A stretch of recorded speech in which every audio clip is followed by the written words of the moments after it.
Do you remember the rations that kept soldiers moving through long marches and cold nights? Meals made to fuel, not to comfort. They were plain, relentless, and unforgettable.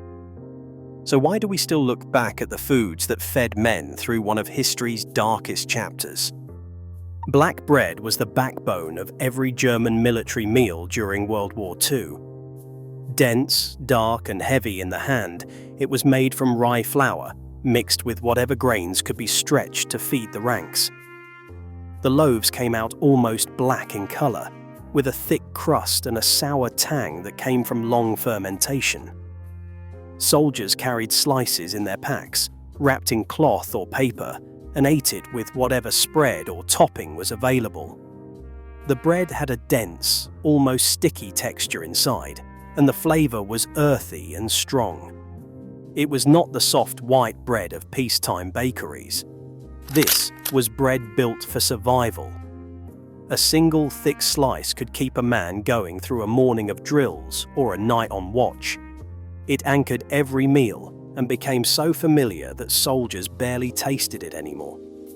Turnip soup became a symbol of wartime scarcity, showing up in mess kits far more often than anyone wanted. Turnips were cheap, hardy, and available even when other vegetables disappeared from supply lines. The soup was made by boiling chopped turnips in water with a bit of salt and maybe some onion if the cooks were lucky. The result was a pale, watery broth with soft chunks of turnip floating through it. It had a faintly sweet, earthy flavor that became repetitive quickly. There was no richness to it, no fat or cream to smooth it out. It was thin and forgettable, but it was hot, and that mattered more than flavor when temperatures dropped. Some cooks tried to improve it by adding bits of bacon fat or dried herbs, but most of the time it stayed plain and did its job without pretense. Pea soup with bacon bits was one of the few dishes that soldiers actually looked forward to. Thick, hearty, and filling, it was made from dried split peas that were soaked and then boiled until they broke down into a creamy, dense soup. Small bits of bacon or pork fat were stirred in near the end, adding a smoky, salty richness that cut through the earthy flavor of the peas. Sometimes onions or carrots were added if supplies allowed, but the core of the dish was always peas and pork. The soup came out olive green and almost paste-like in consistency, thick enough to coat a spoon. It had warmth and substance, the kind of meal that stuck to your ribs and gave you energy for hours. Soldiers scraped their bowls clean and used chunks of black bread to soak up every last bit. Bread to soak up every last bit. Barley gruel was the kind of meal that required no skill and even less imagination. It was made by boiling barley in water until the grains softened and released their starch, creating a thick, gluey porridge. Sometimes a pinch of salt was added, sometimes nothing at all. The result was bland, grey, and filling in the most basic sense. It had the texture of wet cement and tasted like almost nothing, which made it easy to eat but hard to enjoy. Soldiers ate it because it was there and because it gave them something warm in their bellies before a long day. Barley was cheap and easy to transport, and it swelled up when cooked, stretching rations further than almost any other grain. That made it a staple in military kitchens, even if no one requested it. Cabbage stew was another fixture of the wartime menu, made from whatever vegetables could be scrounged and stretched across a large pot. Cabbage was the star because it was plentiful, stored well, and filled space in the pot. The stew was made by chopping cabbage into rough pieces and boiling it with water, salt, and maybe a potato or two if available. Sometimes a bone with a little meat still clinging to it was tossed in to add flavor, but more often it was just cabbage and broth. The smell of boiling cabbage filled the camp, sharp and slightly sulphurous. The finished stew was soft and mild, with a faint sweetness from the cabbage, and a watery base that did little to excite the palate. It was warm, and it was filling, and that made it good enough. Boiled potatoes with onion gravy was one of the simplest and most reliable meals in the German military kitchen. Potatoes were peeled, cut into chunks, and boiled in salted water until soft.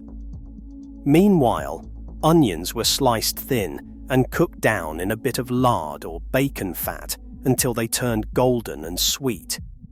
A spoonful of flour was stirred in to thicken the mixture, then water or broth was added to create a thin, savoury gravy. The boiled potatoes were drained and served in bowls, with the onion gravy spooned over the top. The result was warm, soft, and mildly flavourful. The sweetness of the cooked onions balanced the blandness of the potatoes, and the fat in the gravy added a richness that was rare in military rations. Hardtack biscuits were the portable, nearly indestructible ration that accompanied soldiers everywhere. Made from flour, water, and salt, these thick, dry biscuits were baked until all moisture was gone, leaving them hard as stone. They could last for months without spoiling, which made them ideal for long campaigns and uncertain supply routes. Soldiers carried them in their packs and gnawed on them during marches or breaks.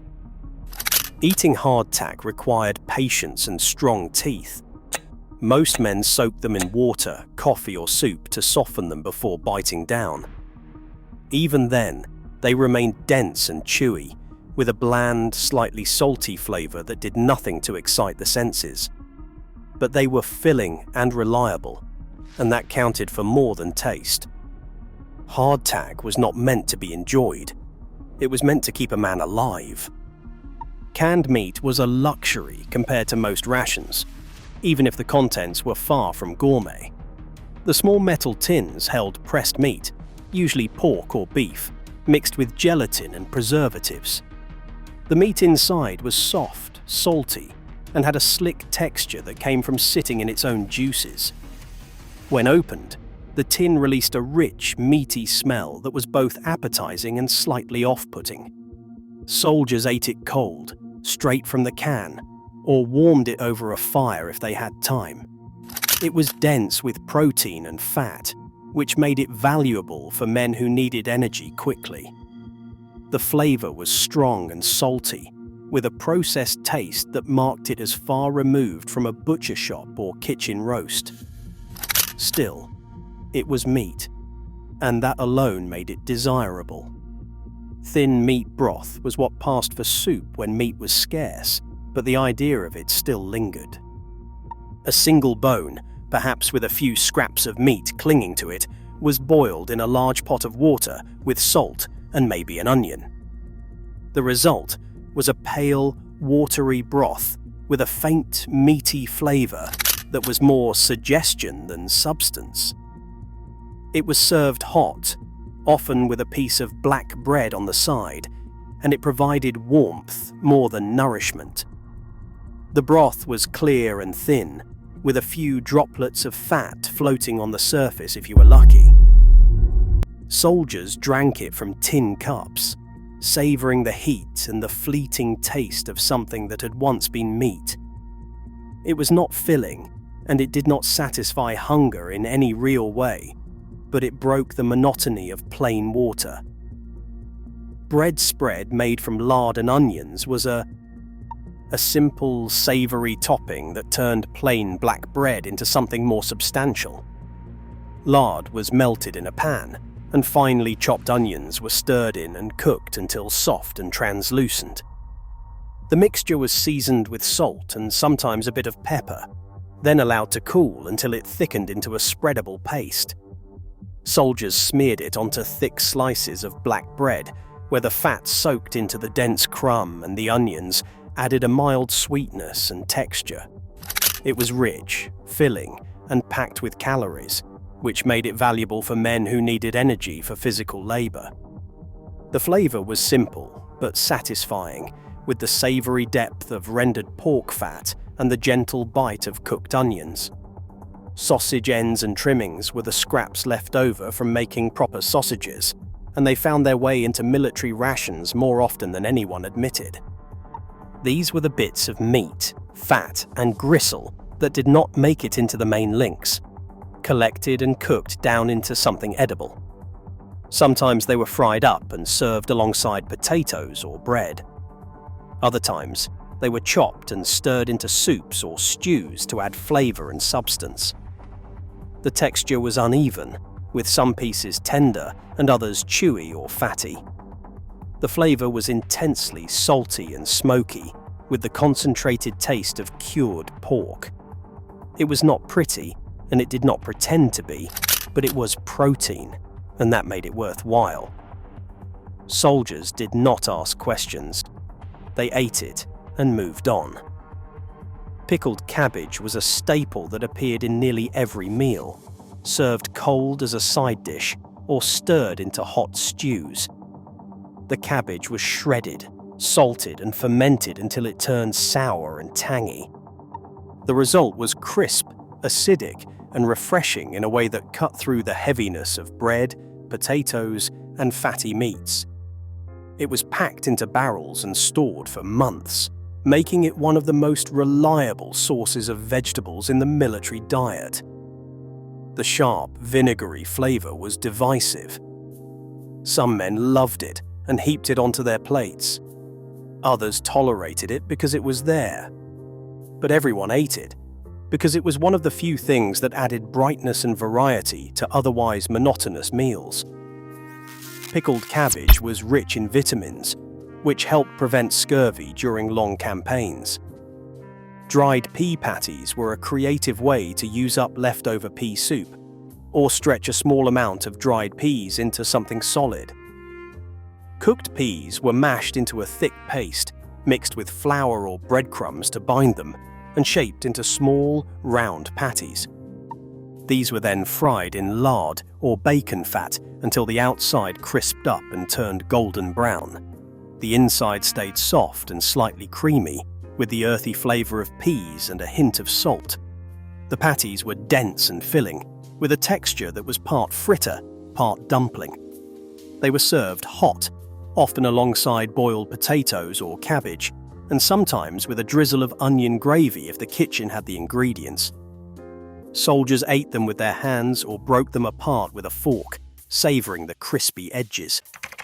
Canned fish, usually herring or sardines, was one of the few sources of seafood in the military diet. The small tins were packed with whole fish preserved in oil or brine, their silvery bodies stacked neatly inside. When opened, the smell was strong and unmistakably fishy, filling the air with a sharp, briny scent. Soldiers ate the fish cold, straight from the tin, often with black bread or crackers. The flesh was soft and oily, with small bones that could be eaten or carefully picked out. The flavor was intense and salty, with a richness that came from the oil. It was not subtle, and it was not for everyone, but it was packed with protein and fat, which made it valuable. Canned fish was portable, shelf-stable, and easy to distribute. Liver paste on bread was a spread that divided opinions but filled stomachs efficiently. The paste was made from ground liver, usually pork, mixed with fat, spices, and salt, then cooked and pressed into a smooth, spreadable consistency. It came in tins or jars and had a rich, earthy flavor that was almost metallic. The texture was dense and creamy. Coating the tongue and lingering long after the last bite, soldiers smeared it thickly onto slices of black bread, where the strong flavor of the rye stood up to the intensity of the liver. It was not delicate or refined. It was bold and unapologetic, designed to deliver nutrients quickly. Liver paste was high in iron and protein, which made it valuable for men who needed to stay strong and alert. Army-issued cheese was a far cry from the artisanal varieties found in peacetime markets. It came in small, uniform blocks wrapped in wax paper, with a pale yellow color and a firm, slightly rubbery texture.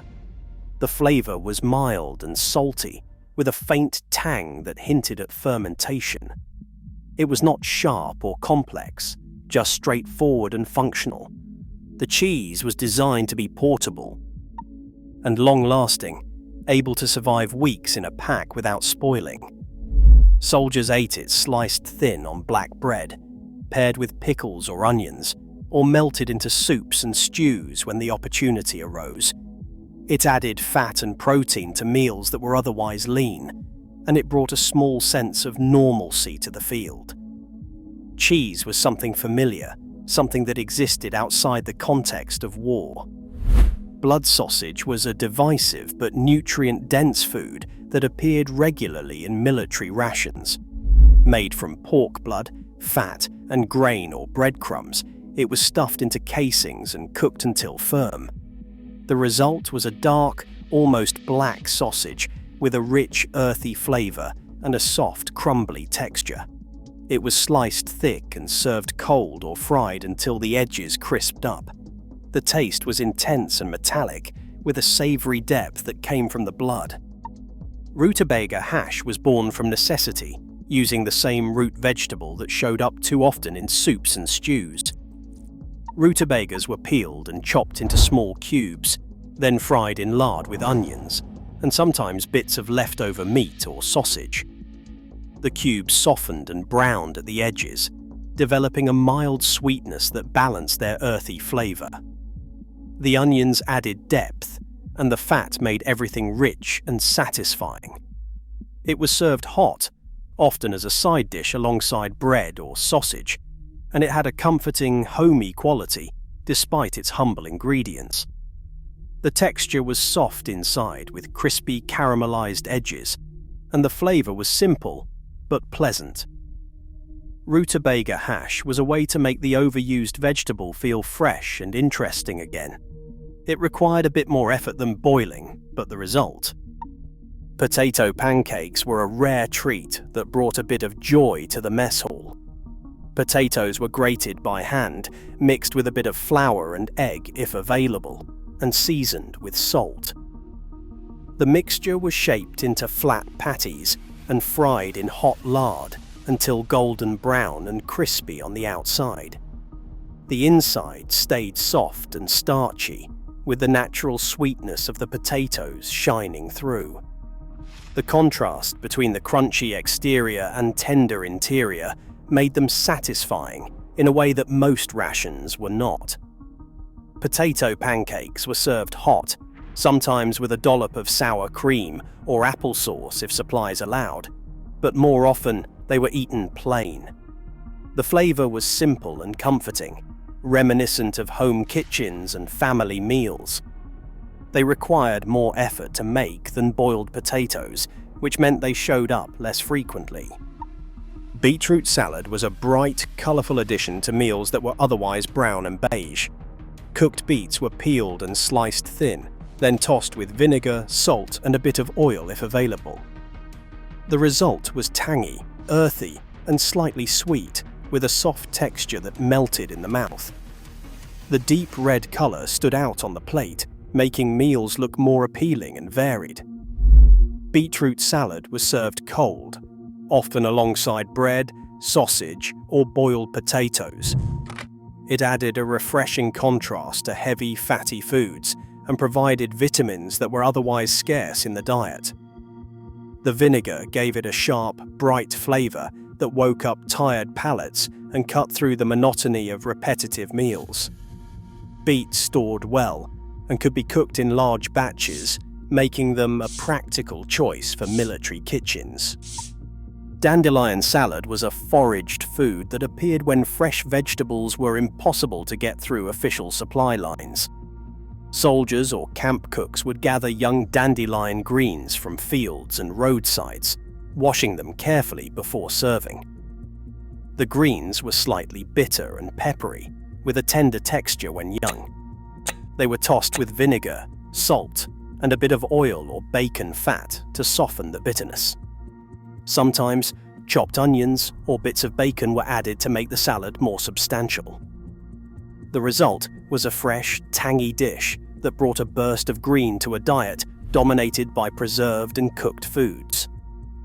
Dandelion salad was rich in vitamins and minerals, which helped combat deficiencies that came from eating the same limited ingredients over and over. It was a reminder that food could be found outside the supply chain. Millet porridge was another grain-based staple that appeared when supplies of other grains ran low. Millet was small, round and yellow, and it cooked quickly into a soft, slightly grainy porridge. It was boiled in water or milk if available, with a pinch of salt and sometimes a bit of sugar.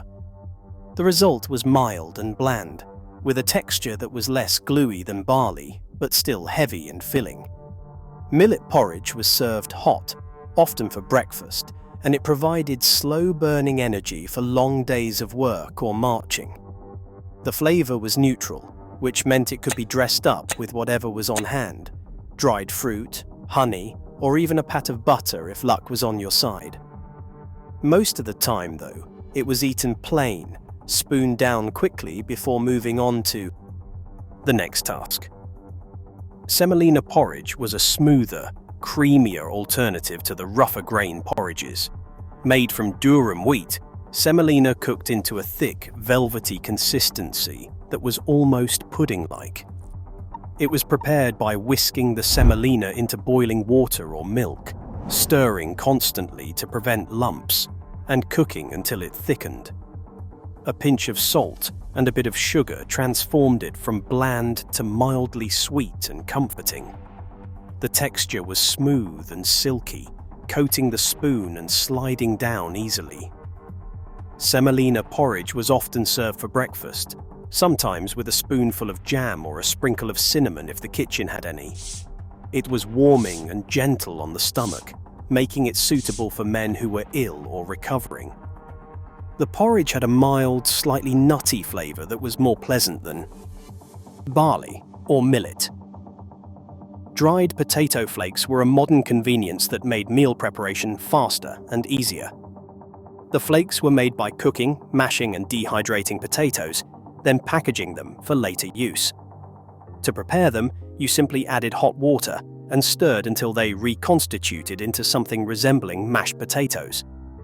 The texture was smooth but slightly gluey, and the flavor was mild and starchy. They were not as good as fresh mashed potatoes, but they were close enough when time and resources were limited. Dried potato flakes could be prepared in minutes, which made them valuable in field kitchens where speed mattered. They were served as a side dish, often with gravy or alongside sausage and cabbage. The flakes stored well and took up little space, making them easy to transport. Soldiers ate them without much thought. Ersatz butter was a margarine blend that replaced real butter when dairy supplies ran short. Made from vegetable oils, water and emulsifiers, it was pale yellow and soft, designed to look and spread like butter, even if it did not quite taste the same. The flavor was mild and slightly artificial, lacking the rich, creamy depth of real dairy butter. Still, it was fat, and fat was valuable for adding calories and making dry bread more palatable. Soldiers spread it on black bread, stirred it into porridge, or used it for frying when lard was not available. Ersatz butter melted easily and served its purpose without complaint. It was a product of necessity, born from supply shortages and the need to keep armies fed. It was not delicious, but it was functional. Ersatz coffee was the morning ritual that kept going even when real coffee disappeared. Made from roasted barley, chicory, or acorns, it was brewed like coffee, but tasted nothing like it. The liquid was dark and hot, with a bitter, earthy flavor that lacked the brightness and aroma of real coffee beans. Still, it was warm and caffeinated enough to provide a small jolt of energy. Soldiers drank it from tin cups, often with a bit of sugar or ersatz milk if available, and it became part of the morning routine. The ritual of drinking something hot and bitter helped wake them up and prepare for the day ahead. Ersatz coffee was a reminder of what was missing, but it filled the gap as best it could. Some men grew to tolerate it, even like it, while others grimaced with every sip. Ersatz chocolate was a sweet treat that tried to capture the essence of real chocolate without the cocoa. Made from carob powder, sugar, and fat, it was formed into small bars or blocks that resembled chocolate in appearance. The flavor was sweet and slightly nutty, with a faint bitterness that echoed real cocoa but never quite matched it. The texture was waxy and crumbly, melting slowly on the tongue. Ersatz chocolate was handed out as a morale booster, a small indulgence meant to lift spirits during hard times. Soldiers saved it for moments when they needed a pick-me-up, breaking off small pieces and savoring them slowly. It was not real chocolate, and everyone knew it, but it was sweet, and that was enough. The bars were rationed carefully, distributed sparingly, and treated like small treasures. Dried fruit compote was a simple dessert that brought a bit of sweetness to the end of a meal. Ration jam was a thick, sweet spread that came in small tins and was served with bread or porridge. Made from whatever fruit was available, often plums, berries, or apples, it was cooked down with sugar and preservatives until it thickened into a glossy, sticky jam. The flavor was intensely sweet, with a slight tartness that came from the fruit. The texture was thick and spreadable, clinging to bread and soaking into porridge. Ration jam was a way to make plain foods more interesting, adding a burst of sweetness that broke up the monotony of savory meals. It was rationed carefully, with each man receiving a small portion to use as he saw fit. Some spread it on their morning bread, while others saved it for porridge or crackers. The jam was one of the few sweet things in the military diet. Ersatz coffee cake was a dry, crumbly pastry that tried to evoke the warmth of homemade baking.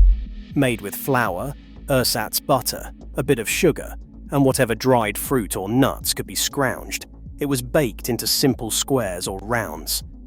The texture was dense and dry, with a faint sweetness and a hint of spice if cinnamon was available. It was not moist or rich like real cake, but it was baked, and that alone made it special. Ersatz coffee cake was served at special occasions, holidays, birthdays, or moments when morale needed lifting. Soldiers ate it slowly, savoring each crumbly bite and appreciating the effort that went into making it. The cake was a reminder that even in wartime, there were still moments of normalcy and celebration. It paired well with ersatz coffee. Ration jam was a thick, sweet spread that came in small tins and was served with bread or porridge. Made from whatever fruit was available, often plums, berries, or apples, it was cooked down with sugar and preservatives until it thickened into a glossy, sticky jam. The flavor was intensely sweet, with a slight tartness that came from the fruit. The texture was thick and spreadable, clinging to bread and soaking into porridge. Ration jam was a way to make plain foods more interesting, adding a burst of sweetness that broke up the monotony of savory meals. It was rationed carefully, with each man receiving a small portion to use as he saw fit.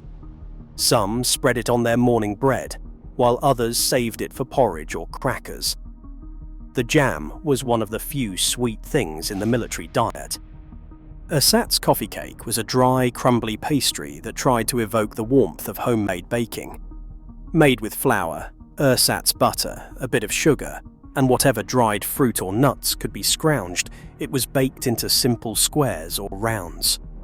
The texture was dense and dry, with a faint sweetness and a hint of spice if cinnamon was available. It was not moist or rich like real cake, but it was baked, and that alone made it special.